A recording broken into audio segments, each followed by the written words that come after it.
Welcome to What Grows. It's a podcast where we play with the connection between who we are and how we grow. I'm your host, Noella Moshi.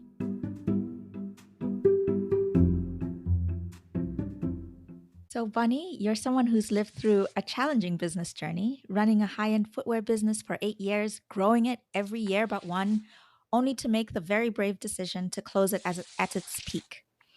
And from that experience of what you called being a business firefighter, kind of having a lot of adrenaline around putting out daily fires, you've emerged as a thoughtful growth operator who helps other founders navigate their own complex journeys. So I wanted to talk to you especially because of your honesty throughout your story. We met at a Generalist World event, and you just seemed thoughtful and insightful and really good vibes. So when I did read more about you and read more about your work, I see that you're channeling all of that hard won wisdom into helping startups increase revenue and build what you've called non spammy sales campaigns. And you've been in the trenches and you've come out on the other side, both with your technical expertise intact and your desire to add value intact. And I mean, that's special. So, welcome and thank you for being so generous with sharing your story. Thanks, Noella. Really happy to be here with you. Um, your smile, your energy, your spirit just had me at the meetup, and I'm so glad that we could talk today. So, my warm up question that I ask everyone is if you could give your life a title, like it was a book, what would it be? Oh gosh. Um, that's interesting. I've always wanted to live 1,000 lives within this one lifetime. So I guess something along that. One Hmm. lifetime, 1,000 lives. What are the different lives you've lived so far? There's been many. I mean, I was born in India, and we moved to, my dad passed away, and then we moved to Australia.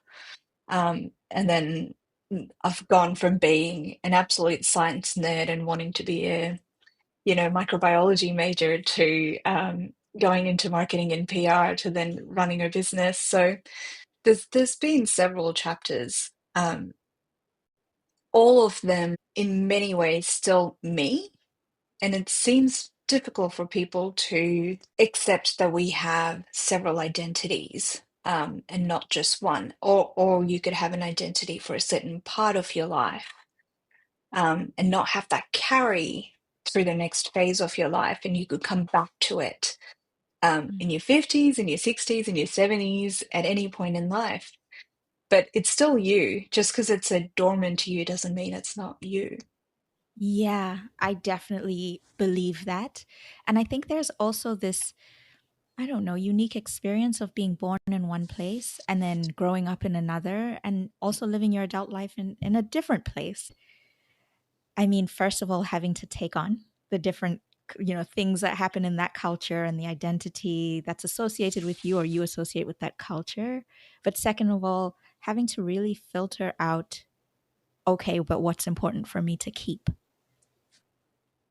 When I first moved to Australia, as a high school kid, and as a teenager, there's a lot of teasing, bullying, and as someone who had an accent, had different mannerisms, I didn't see it as bullying at that time. I don't really still quite define it as bullying because it was friends giving me a hard time for being different, but it led to me rejecting the identity of being an Indian. I completely disassociated with that. And it was later on in life that I started to look back and learn that in doing so, I'd created distance between who I was, who I truly was, because I had this upbringing, this childhood in that country, and who I was pretending to be. And so a big part of that journey for me has been melding that identity together and going, hey, it's okay for me to accept my Indian heritage, but also just be Australian because that's where I kind of grew up, and that's that were my formative years for me. And holding it all together and not having to choose between one or the other. Yeah. Oh, that strikes a chord in me for sure. I grew up in Papua New Guinea, so close to Australia, and there were quite a few Australians who came to who went to school with me at the same school I went to in Leh. But I think it was, I don't know, that time in cultural history or whatever, but there was a definite, like, certain perception of beauty that I did not fit. And you could, I mean, when I was like maybe in my early teens, it was kind of like a heroin chic type vibe, like very Mm. skinny, thin lips, certain type of nose, like all of the things that are so clearly racial, you know? Hmm. And so this question then of, am I beautiful? Can I ever feel beautiful was one that I had to then ask very early. And it was, I think, because of international exposure, you know? Yeah, yeah. And we're getting, I think, I have a 2-year-old now, and what is so Mm. exciting for me is the types of I don't know, standards of beauty that people are bringing to her. Like in the dolls, she Mm. definitely has lots of black dolls. She definitely has dolls of different shapes, and she'll Yeah. say things to me that are so odd but like so affirming. She'll be like, "Mama, I love your nose. It's beautiful," and I'm like, "Well, thank you." That's so lovely. Oh, I think there's a huge change now in helping kids understand that it's an old saying, beauty is in the eye of the beholder. And it's not to say that um, beauty doesn't exist within everyone, but there will be people in the world who find you beautiful and those who don't. And this idea, this compulsion that I have often felt as well, is to have everyone think that you're beautiful because somehow I've tied up beauty to self-worth. That recognition, that admiration is somehow I become more. And a big learning lesson in that has been to not depend on that, to learn to admire myself, to look at my face, even in the mirror sometimes, and look at the imperfections and realize that they're a big part of me. Like I'm starting to get wrinkles now, and it's there's a big sort of anti-aging campaign that runs in the world. And what you said before, I have earned a lot of those wrinkles in my life. I have been through tough times. I have learnt the lessons. I've cried, I've laughed, I've smiled, I've frowned. All of those are reminders of the life that I've lived and the struggles that I have survived. So for me to try to hide them or diminish them just feels like you're removing your own self-worth, your own trophies from your own self. Yes. Oh, yes, absolutely. There's been, especially in Mm. my 20s, just some time where the world was telling me who I was. And I was like, all right, is this what you needed? Is that, tell me what I should be. And now it's like, let me tell you who I am. And it's come from, yes, it's come from a positive place for me, but it's also come from a place where I I think factually I don't look like I did when I was 20, and that's fine, but there's things that I have that you can't see that I didn't Mm. have, 10 Yeah. years ago, and I do celebrate them. So I yes, oh, I love that you said that. I really love that. I'm going to pivot us a little bit and ask you about that decision you made, that difficult decision you made to close your business. Can you walk me through how that happened and how you knew when to let go versus when to pivot? Oh gosh. Not easily. It wasn't an aha moment. Um it was my body telling me things that I wasn't quite willing to listen to. Um so I burnt out from the business, and it happened around the same time where we were just coming out of COVID as well. So over COVID, our manufacturing had paused. So I was standing at this fork in the road, trying to make a decision as to do I restart manufacturing and go back into this business and grow it because it was doing well? Or do I actually take a look at the fact that while I really loved what the business stood for, I loved the values, the ethics, our ethos, how we approached creating products, how we approached our community, it wasn't entirely mine. So it wasn't, and it wasn't what I wanted out of life. Like, it was creating impact, and that was very satisfying, but it wasn't the impact that I felt that I was here to create. And so, between those two things and basically a health crisis, I sort of made the decision to close the business. And I wish I could say that I knew that that was, the absolute right decision. There are still moments where I go back to it and I'm like, I wish I had it. And I've written about this before. It- Business is addictive, not just for the day to day, the putting out fires, the sense of achievement, the community, the impact.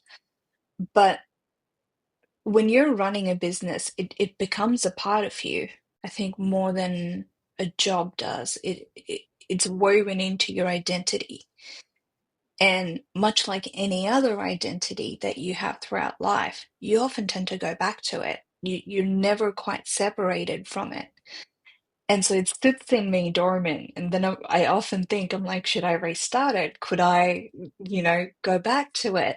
And it's often when I'm facing other struggles, but I also know that that desire is for the familiar, not because that's what I truly want. I want to go back to sometime, somewhere where I had conquered my fears, where I figured out how to run this business and grow it and have it be successful.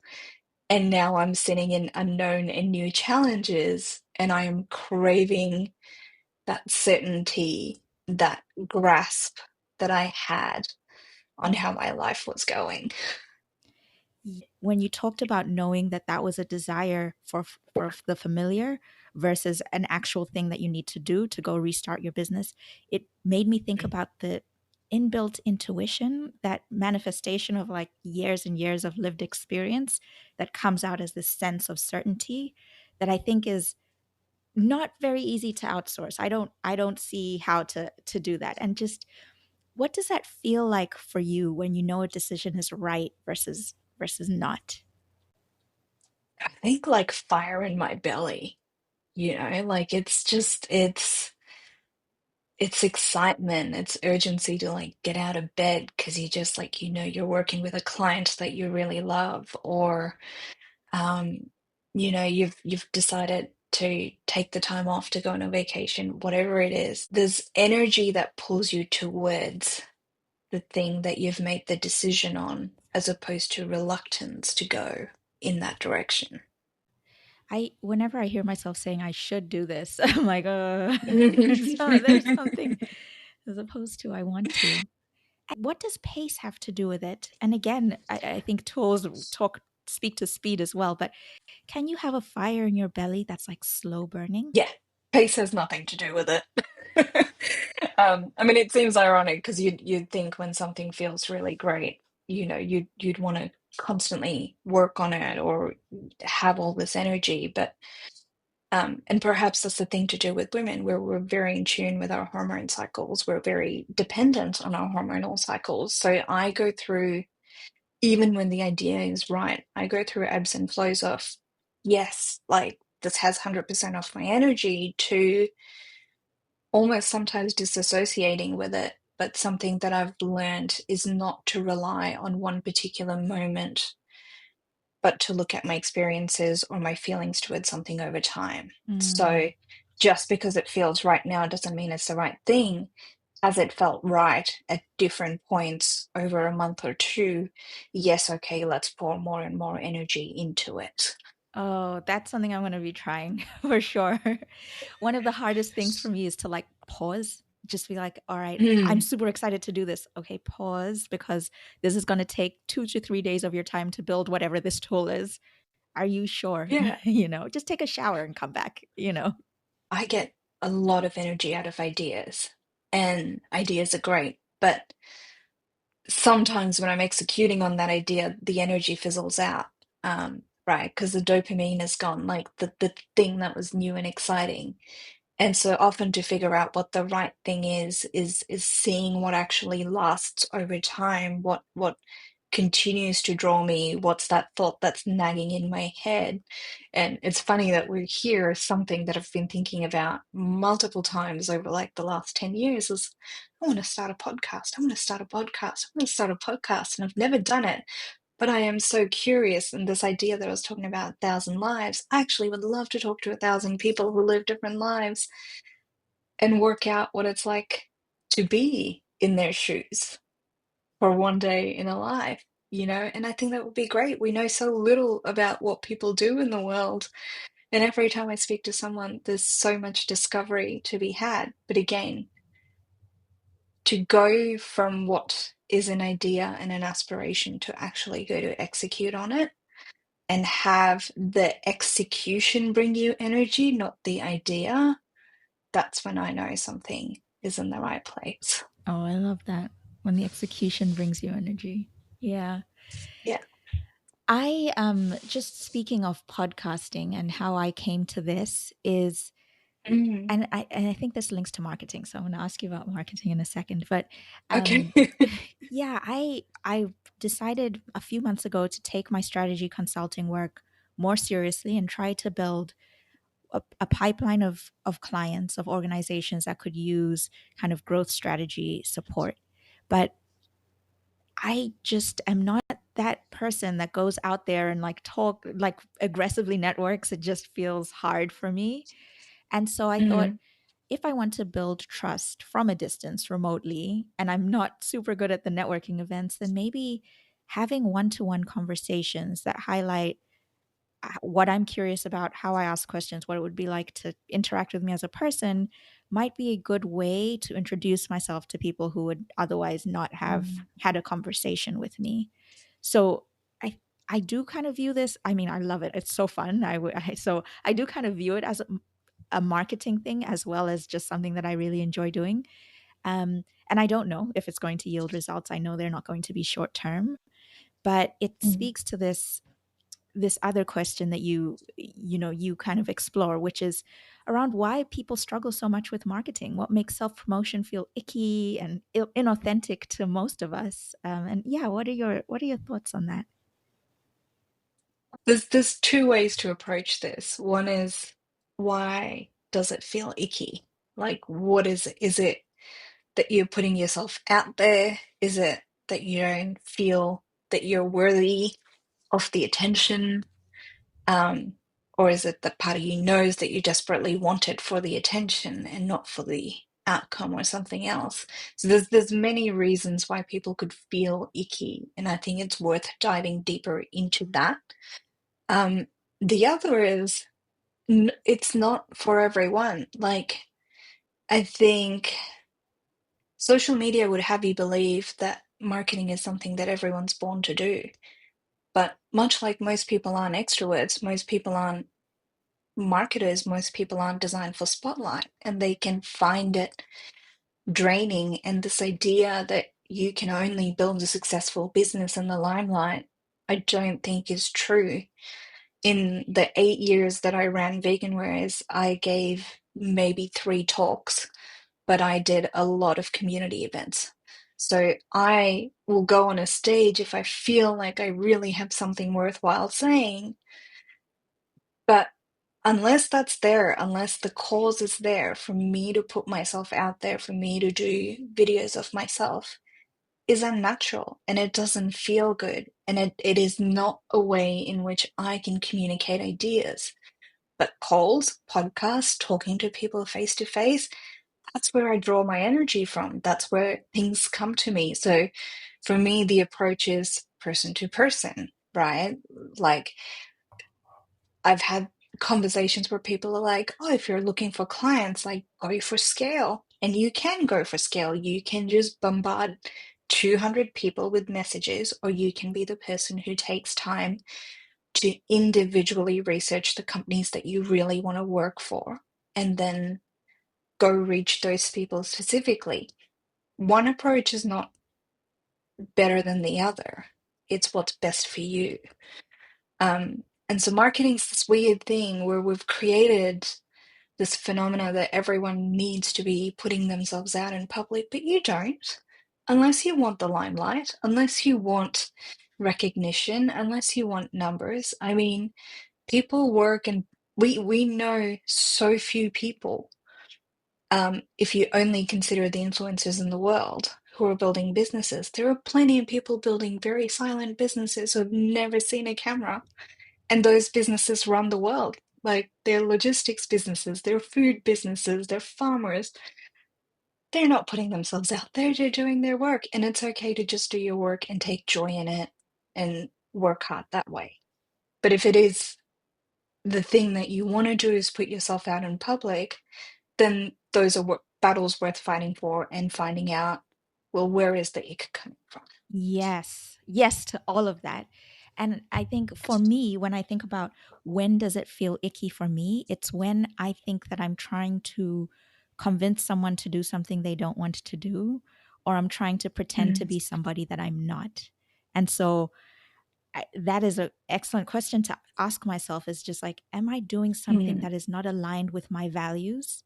And then is it draining me to do it, or is it coming from a place of strength? And then mm. make decisions based off of that. And I agree that even though you don't have like 100 or thousands of people who are aware that you exist, you have the five that actually want your business. Yeah, yeah. And to work with whom brings you joy, brings you purpose, brings you, and brings you money, brings you all of the things that you want out of it. Me a little bit more about how you did that with community events, and just when you thought, oh, it's really important for me to actually get up on a stage. What was the discernment process there? When I didn't hear the things being said that I thought needed to be said. So we were a vegan business and we focused a lot on ethics of materials, but we also focused on sustainability.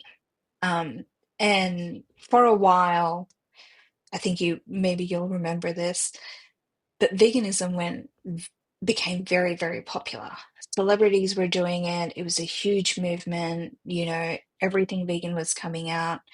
And I don't think that's a bad thing, but I think somewhere in there, people got swept up in the glory of it and forgot the reasons behind it. And so you had all of these vegan fashion products coming out that were made out of, like PU and PVC and plastic materials. You had all these highly processed vegan foods coming out that were imitation meats, but people weren't paying attention to what they were putting in your body.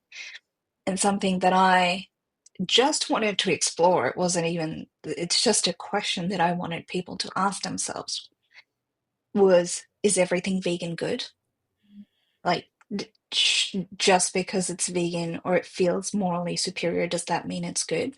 And that's an idea worth investigating. We had very supportive customers who enjoyed delving into that conversation to question, to argue.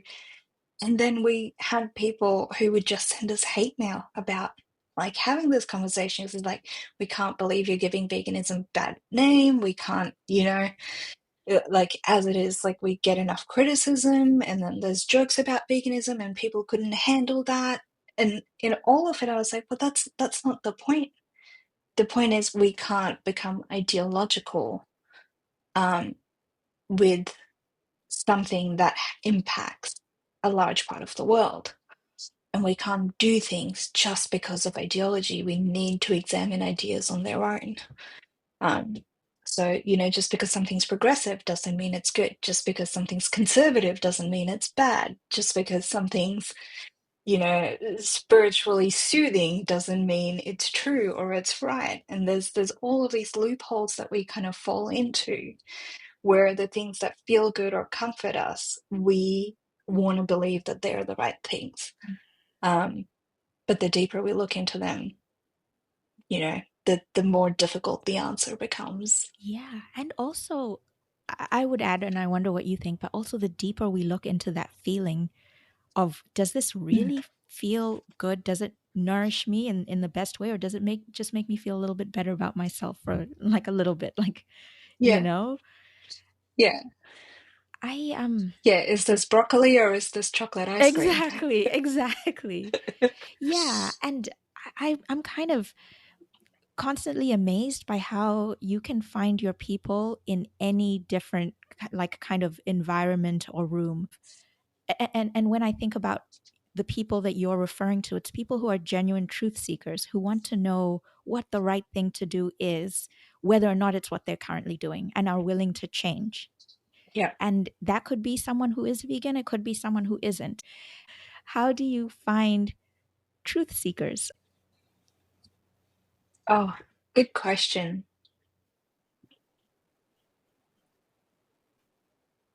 I think it comes down to how much someone is willing to look at an idea separate from their own identity. Um, so, what that might look like in practice is someone who might be ultra conservative or ultra religious, but they can hold the paradox between I choose to believe in God versus I can also argue the idea that God may not be real or it may not be something other people believe in.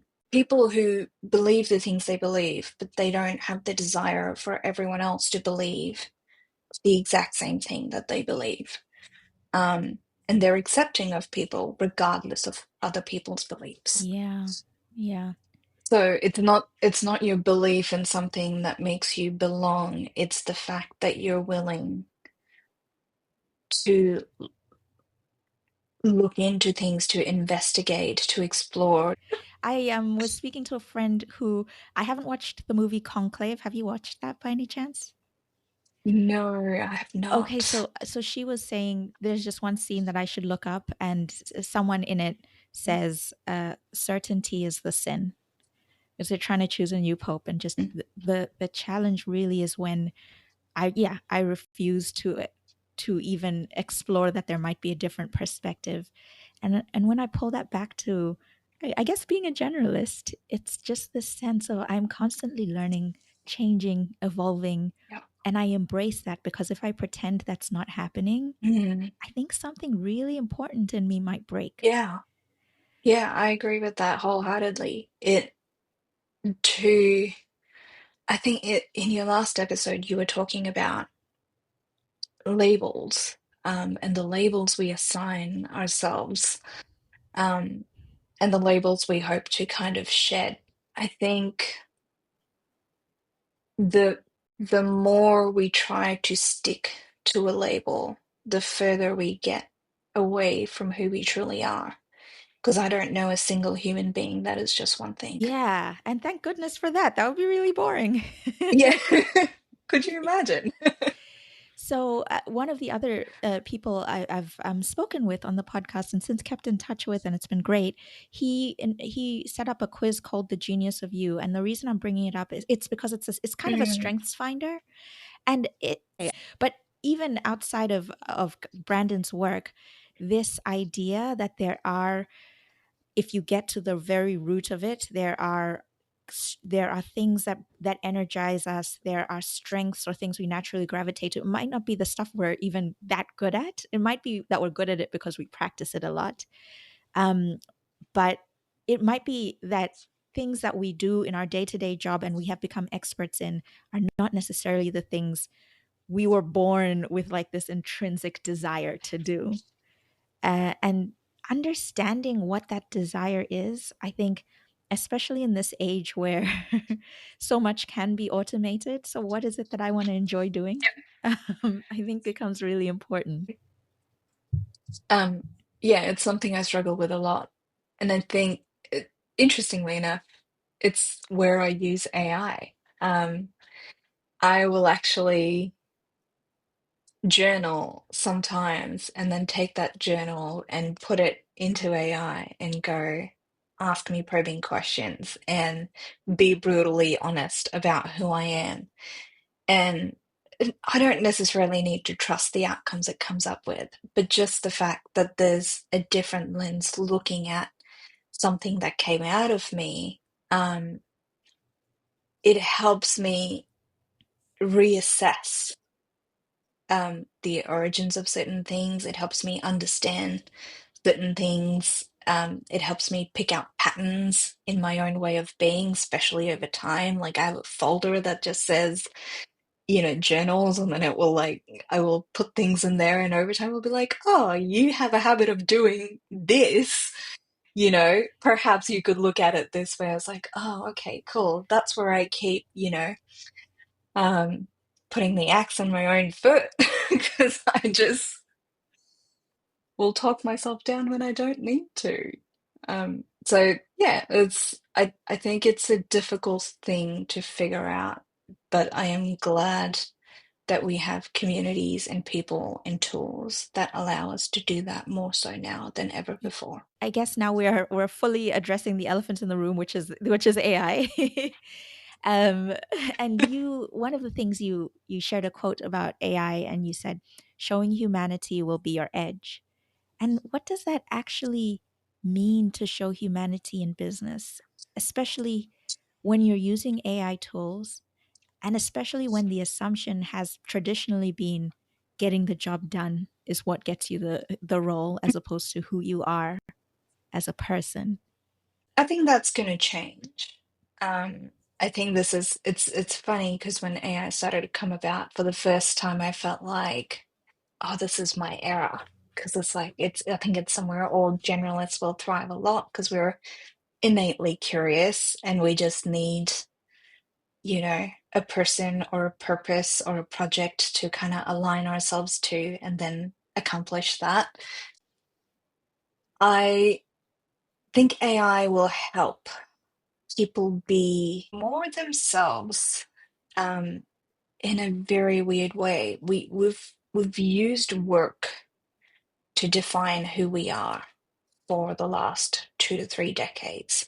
That's been a big part of my identity. It's been a big part of, I think, pretty much everyone's identity. When you have a threat to that identity, that you will no longer be a set of tasks or a role, um, or a position that you define your identity with, I think people will be forced to examine who they truly are and what they want to contribute to. I do think it will lead to some level of chaos in society, but all change is chaos. And, change is one of those things that needs to be both endured and embraced. And I think we will need to do that. We will need to endure some amount of upheaval as a result of the AI revolution. But I think the more we learn to embrace it well, the more we will see humanity thrive as a result of this tool. Yeah. Oh, I mean, okay, there's two things that I really like that you said. The first is kind of because I can relate to this is as a generalist, sometimes we find a person or a purpose or a project and we're like, yes, and let's make this happen. And I that single-minded Yeah. determination can be kind of scary if you align yourself to the wrong person or purpose or project. Yes. Or when you're working for yourself, because you're constantly trying to work out like what do you align yourself to? Because I think generalists exist to help propel things forward. We are propellers, not the pilot, if that makes sense. That might not be true for all generalists, but the ones I've met so far, I feel like that's true. Yeah, if I think about my career history, it's been that, right? It's been I Mm. see someone else's vision as almost as clearly as they see it themselves, and I'm bought in and I want to do it. And that's why it makes this strategy consulting and being like a independent business owner Mm. kind of intimidating, because while I can do that with other people, I don't really know what the vision for my work, my career is outside of that. And I don't want to call myself a coach. I'm not a coach. I don't know. So another one of my chapters in life was I was in Air Force cadets in Australia. And so there's a term like 2IC, second in charge, in all military organizations. Um, and when I was trying to figure out after vegan wares what I needed to do, I realized the one thing that I am exceptionally good at doing is being a 2IC. Give me someone who has a clear idea of what they want to achieve. I can deploy all of the resources, all of my knowledge, all of my skills to help them achieve that as long as I believe in it. Give me someone whose goals, ideals I don't believe in, you could put $1 million in my account a day. I will not get to work. Exactly. It's just, it's sometimes I'm like, am I broken? Like, why can't I be pragmatic about this? But it's just who I am, and it's learning to work with that. Yes. I think, yeah, definitely a generalist trait. That's so relatable and also super powerful if you can do that for multiple people over, the course of your career, the things that you could build. It's just, yeah, there's a lot of possibility there. You know the saying, behind every successful man, there's a woman. I say behind like every impactful business, there's a generalist. I actually really like that.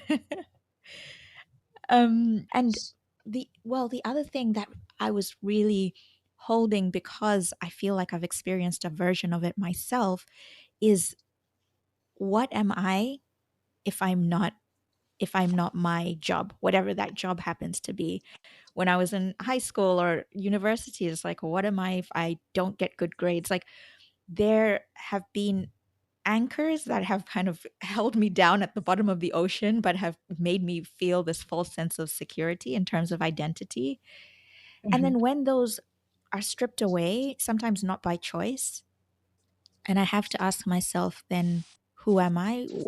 What am I? I think, yeah, where does that question lead you? I don't have an answer for that, to be honest, because it is something that is an ongoing struggle for me. I have, much like you, long assigned my self-worth to achievements, and something that I've kind of been learning is, unraveling that sort of yarn for me. Um, it's been like there's a common thread that kind of sits between all of this, and I'm reluctant to define myself even by that common thread. I'm actually reluctant to define myself at all lately because I've found so often that defining myself is how I put limitations around myself. Um, so I could say, uh, you know, I'm a growth operator, but I'm so much more than that because I'm a generalist. Like I've been a business manager, I've been, a business owner, I've helped people, I've done consulting. So even saying that, it feels limiting. And part of me is like, I'm doing it so other people can understand me a little bit better, but it's not representative of how I see myself. Um, I see myself as a really complex, knotted ball of yarn that I am still trying to unravel and unknot Yeah. or de-knot, whatever the correct term is Yeah. for removing I knots. mean, two things. One, yes, that's so true. Definition, self definition, it's for a purpose. It's for someone else to to make you more palatable to someone else, or maybe, at least for me, sometimes it's to psych myself up to step into whatever that self-imposed definition is. Sometimes that's helpful, but never long term. This one thing that I've heard, and sometimes I get it with like all of my body, and then other times I'm like, what? That is garbled. But like, my who I am is just I am. And sometimes I am makes all the sense in the world to me, and other times I'm like, that's not practical. I think I am is my reminder to kind of keep me centered and not allow me to dive too deep into one of the definitions, whatever definition is serving me at any given moment in time. Um, but I think having that as as your heart, but then having the definition as your mind, if that makes sense. So I am is a worthiness thing for me. It's like learning to just be enough as who I exist as, and not feel like I need to be someone else. But then having the brain have the capacity to define who I am to whosoever I'm talking to. Because we're creatures of communication. We need to be able to tell other people what we stand for, what we mean, what value we bring. But just because we say it to some people doesn't mean that has to be entirely ourselves. Yeah. Something that I've been working through is is the staying grounded through multiple big events happening all at once. When I think of kind of your journey, and please add to this or correct me if I'm wrong, but when I think about leaving a really important something that was kind of the air you breathed for some time, and then recovering from that and recovering from burnout, then like staying grounded in who I am, and that doesn't need to be defined by anyone else, while at the same time moving forward, right? And Mm, just remembering who you are, I think is so important to make good long-term decisions. And how do you remind yourself? a dance. I love it. Oh, yeah, headphones in, lights off, just movement. I think it's very easy for me to pick, you know, something to pour myself into and not keep any reserves. And that can be another person, that can be a relationship, that can be a business. And I will basically, I'm swept off my feet by whatever that thing is. So I am not grounded. And the way for me to come back to being grounded is literally movement. And I find I will often find some way of movement, and whatever thoughts follow after movement, I will generally write them down. And they're often the purest um, thoughts. That's when I have like the most energy to truly connect what I want in life. But I'm still figuring it Oh, out. I love that. Yeah, the body has answers. It does. That's beautiful. Thank you so much, Bonnie. I loved this. Thank you, Noella. It was an absolute delight. If you enjoyed this episode, I'd love to hear your thoughts. I'm also always looking for guests who enjoy meaningful conversations. If that sounds like you, please send me a message and let me know what you'd like to talk about. I'll get back to you. Thanks for listening.